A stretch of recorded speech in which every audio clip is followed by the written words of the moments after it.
Parole d'actualité sur Radio Côte Caraïbe. Oui, bonjour à tous aux auditeurs de Radio Côte Caraïbe. Donc, nous sommes dans Parole d'actualité et aujourd'hui, nous recevons Madame Christiane Gaspard Méride, la présidente de l'association Force et donc gérante aussi de la société EPOL. Elle nous présentera donc ces organismes. Bonjour, Madame Gaspard. Bonjour et merci de me recevoir. Ça nous fait plaisir. Oui, alors c'est vrai que nous sommes donc en approche du 8 mars, une date très importante puisque ce sera la journée internationale des droits des femmes. Et le vendredi 10 mars, vous organisez une manifestation à la salle Couradin à Saint-Claude, femmes de Guadeloupe, du 3e millénaire, de l'acceptation passive à l'affirmation de soi, femme, vent, baobalan. Alors, nous allons revenir dans un deuxième temps sur cette manifestation qui se prépare le vendredi 10 mars. Mais avant tout, eh bien, vous allez nous parler un petit peu justement de Force et de la société EPOL et justement des objectifs de ces deux entités. Parlez-nous un petit peu de cette association Force, de quoi il s'agit. Vous êtes la présidente. Oui, alors ça se passait en 1996. Je revenais de Chine. J'ai eu la chance inouïe de ma petite Guadeloupe de participer à la 2e conférence mondiale des femmes en Chine. Et ça a été pour moi une explosion de connaissances, de prise de conscience par rapport aux femmes du monde entier que j'ai rencontrées à cette occasion. Et à mon retour en Guadeloupe, j'ai regroupé un certain nombre de femmes d'horizons divers autour pour que nous puissions faire un travail d'approche autour d'une phrase clé femme de Guadeloupe, potomitan d'hier, d'aujourd'hui, de demain, avec un gros point d'interrogation.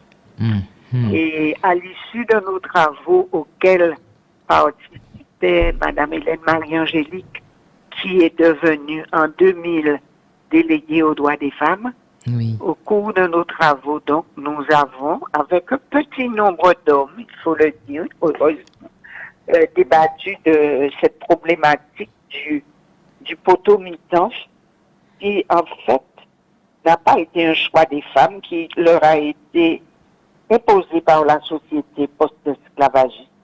Dans la mesure où le potomitan, c'est le pilier central de la case Caraïbe, et bien si on l'enlève, tout tombe, tout est abîmé, et ça enlevait, à notre avis, la possibilité aux femmes d'avoir des objectifs précis les concernant elles-mêmes, et elles étaient, pendant cette période-là, et même après, dévolues au bien-être de leur foyer, de leurs enfants, de leurs maris.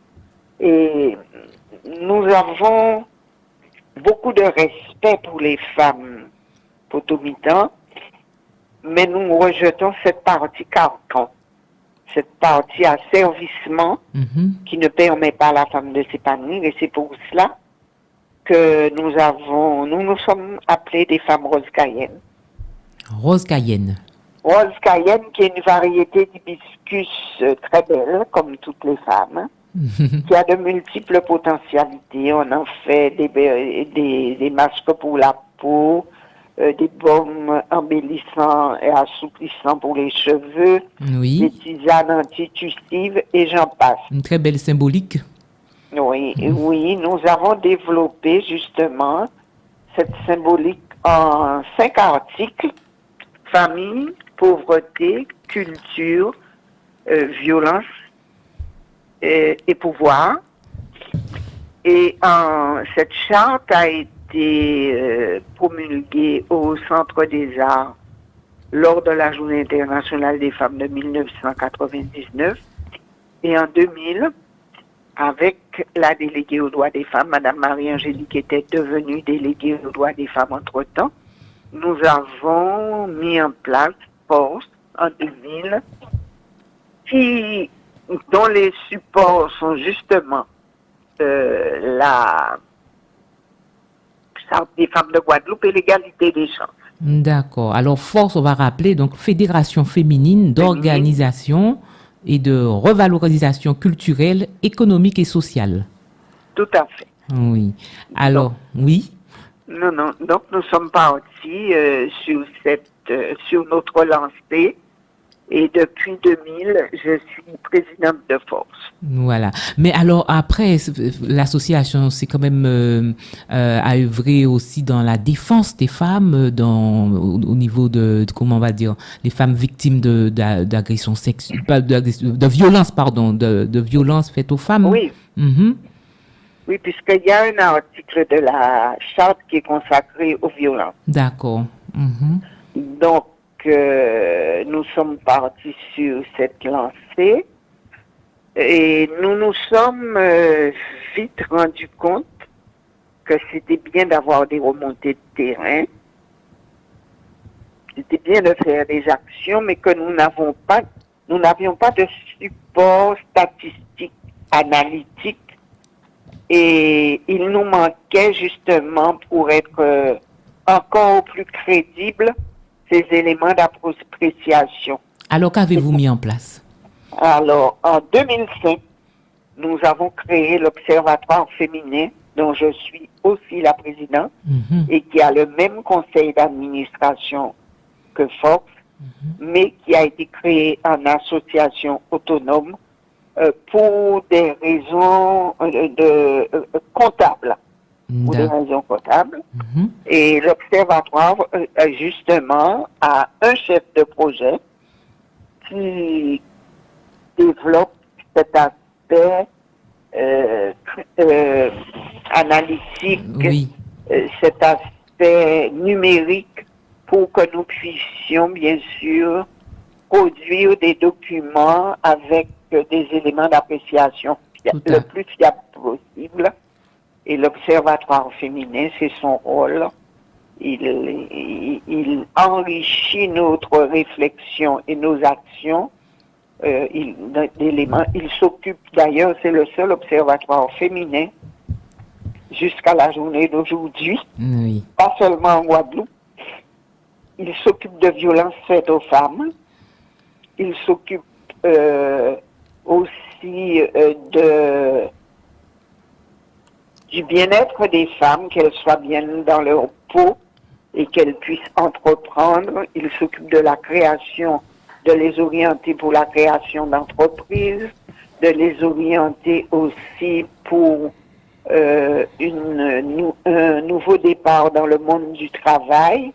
Et il travaille non seulement de façon rapprochée avec Force, mais aussi avec l'accueil de jour des femmes victimes de violences, que Force porte pour le compte de l'État, représentée par la directrice régionale aux droits des femmes, Madame Fayot. Nous gérons le seul accueil de jour des femmes victimes de violences qui existe en Guadeloupe. D'accord. Alors, vous êtes parti aussi sur le terrain, dans les communes, pour faire parler les familles, faire parler les gens, pour que vous ayez des remontées, effectivement.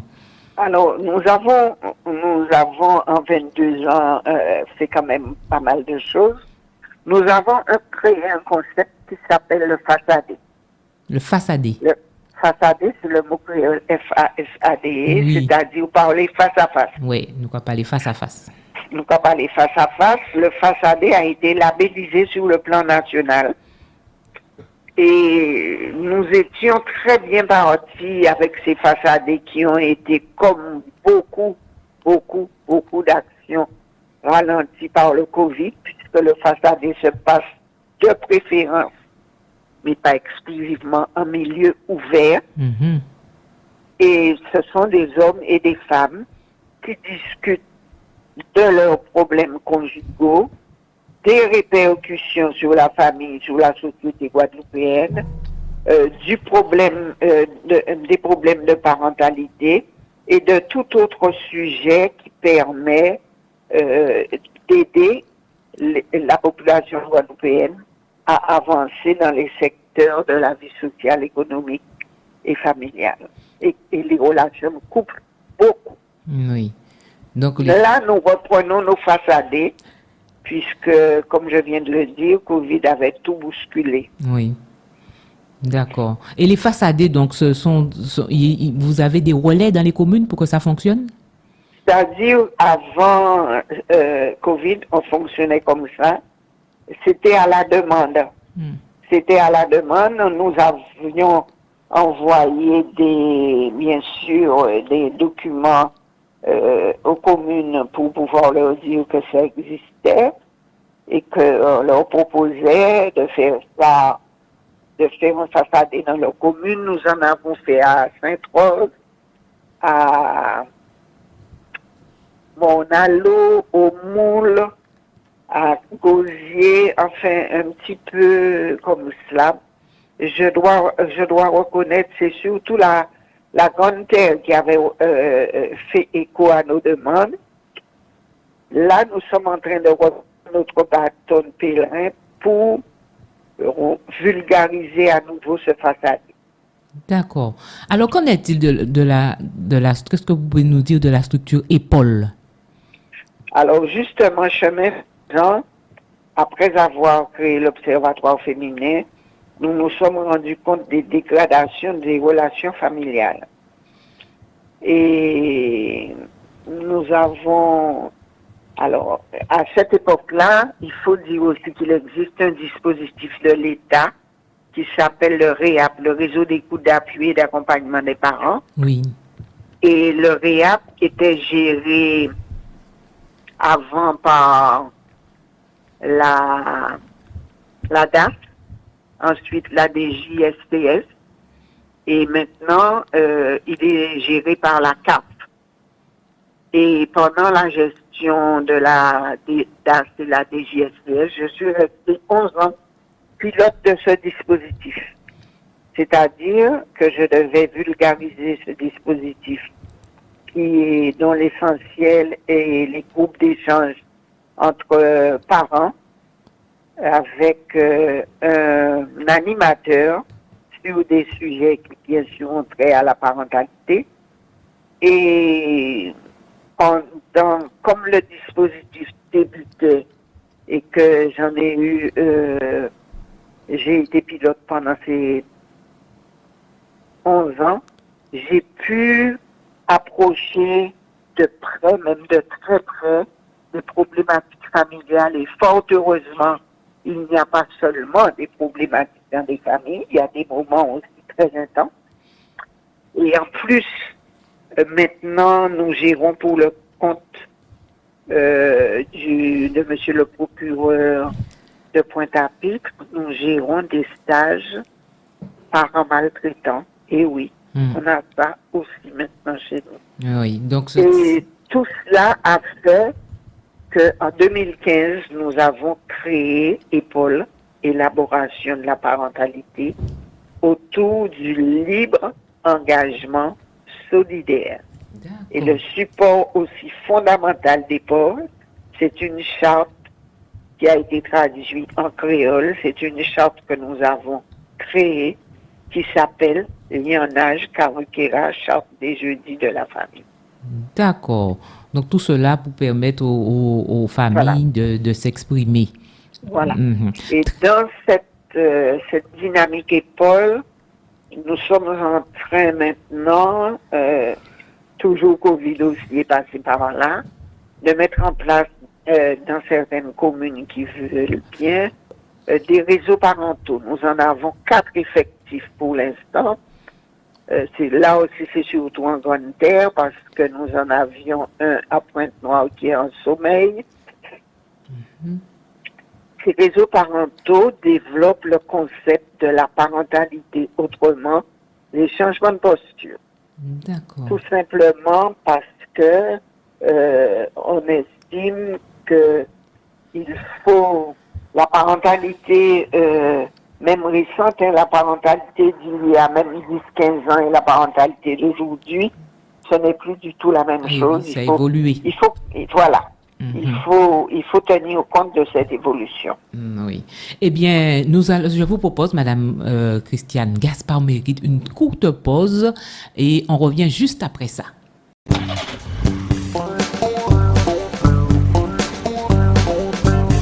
Parole d'actualité sur Radio Côte Caraïbe.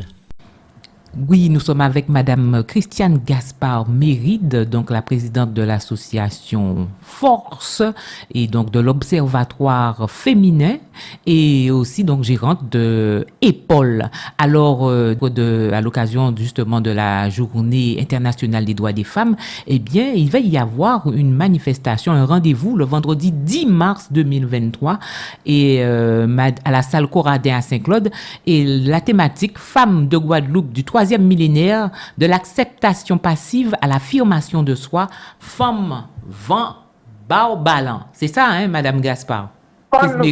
Femme, Vent, Barbalan.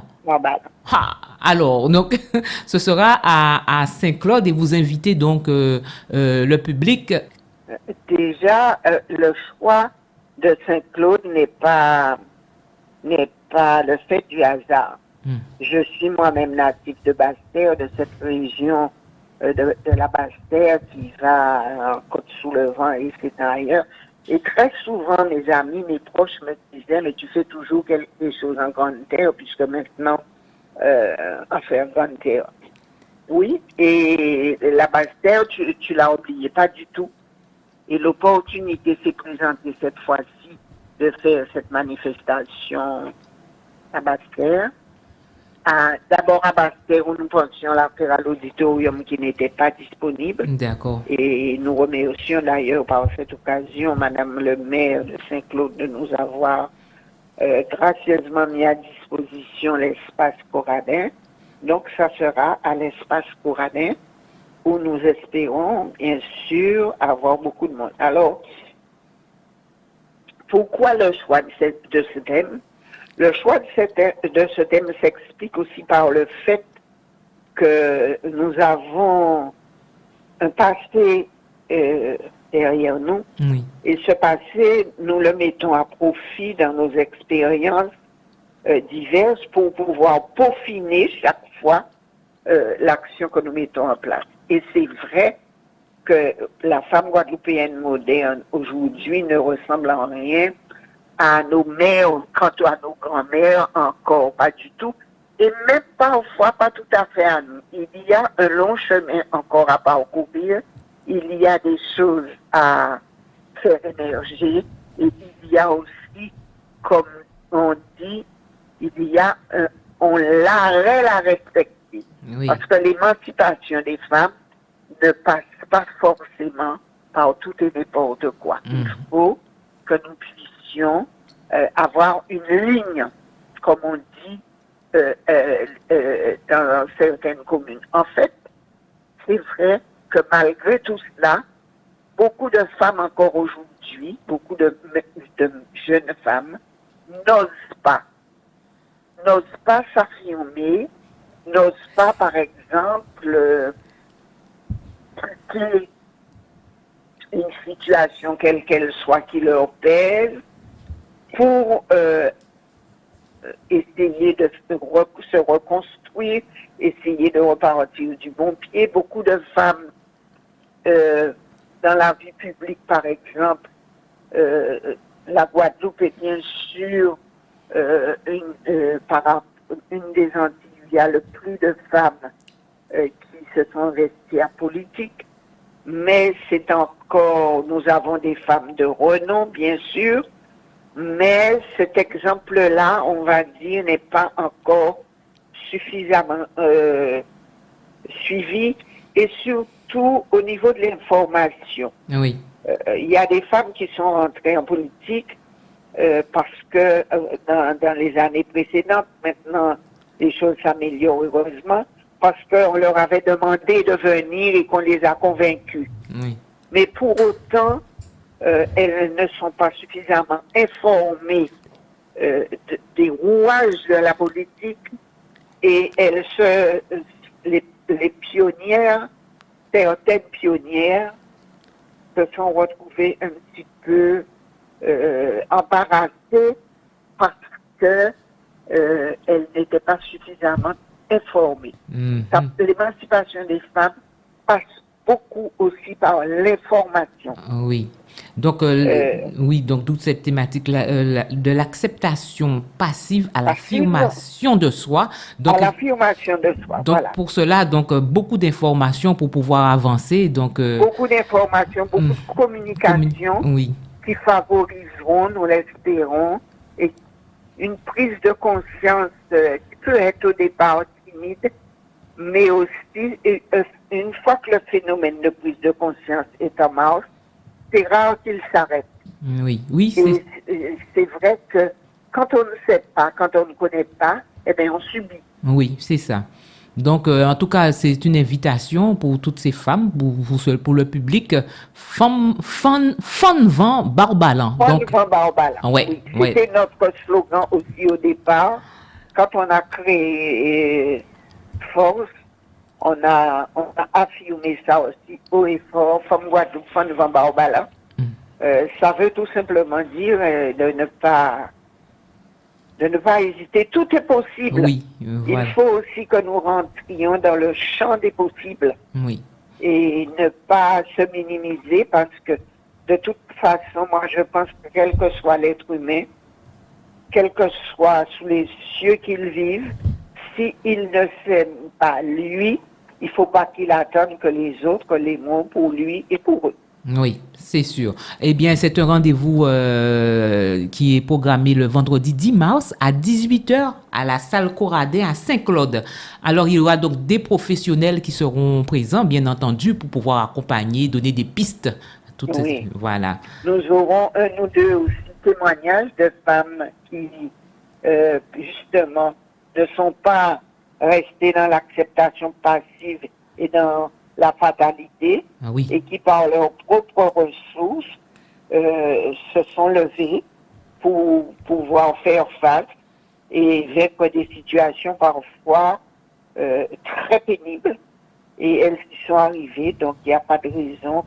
C'est possible, le champ des possibles, je répète, le champ des possibles, eh bien, parcourons-le ensemble. Et fin novembre, Baobala. Ouais, Baobala. C'est Madame Lassa, Yobako, Yobalan. Ouais. Alors, il y aura aussi donc un rendez-vous à Saint-Louis en même temps, à Saint-Louis de Marie-Galante, le 12 mars. Oui, Saint-Louis de Marie-Galante, le 12 mars. Nous travaillons avec les femmes de Marie-Galante et surtout une association Aurore avec laquelle nous avons fait plusieurs déjà manifestations, surtout à l'occasion du 8 mars. Oui. Et cette année, justement, nous partageons les mêmes objectifs. Elles ont présenté le thème en créole sur, Enfin, c'est à peu près la même thématique. sur le thème du temps. Et c'est la même thématique aussi. Et là aussi, le dimanche 12 mars, nous allons, avec les familles de Marie-Galante et aussi les hommes qui sont invités, débattre justement de cette affirmation de soi qui, quelles que soient les étapes, doit aboutir à l'épanouissement de la femme. Eh bien, voilà. Donc, en tout cas, merci Madame Christiane Gaspard-Méride. Donc, on rappelle, vendredi 10 mars à 18h à la salle Coradin. Donc, vous invitez donc, ces femmes et tout le monde à Saint-Claude pour ce façadé, Femmes de Guadeloupe, du 3e millénaire de l'acceptation passive à l'affirmation de soi, Fun vent Barbalan. Et, voilà. Et l'autre rendez-vous à Saint-Louis de Marie-Galante, restaurant Marie, le 12 mars. Marie-la-Galante, le 12 mars. Ah oui. Eh bien, le même thème revisité. Voilà. Eh bien, il ne nous reste plus qu'à vous dire merci. Mais c'est moi qui vous remercie. Ça sera toujours avec grand plaisir. Eh bien, voilà. Et puis, à très bientôt.